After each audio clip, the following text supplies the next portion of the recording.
Paano maglinis ng inner barrel? Kailangan nyo ito, yung pang inner barrel na panglinis. Bibili kayo niya, may ano yan sa dulo. Yan o. Gugupit kayo yung tela.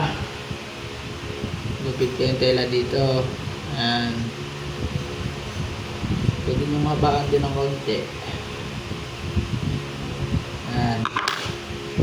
Ito gamit ko wipes kasi basa na to Ayan, tapos susuksok na lang dito. Pwede nyo tupiin pa yan. Yan tapos susuksok nyo lang dito yan. Yan. Tapos, gaganyan ninyo. Yan.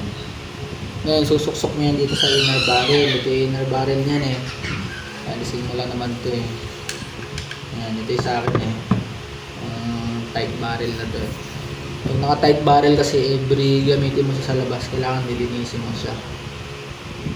Yan. So ito, susuksok mo lang to dito. Yan.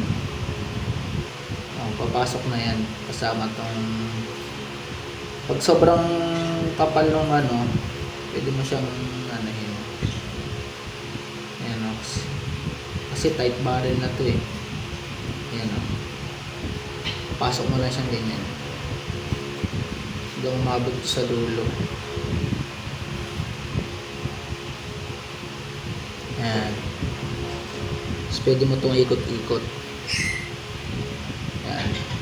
Hindi natin silipin niya kung nasa may na dulo na. Ayan, malayo pa.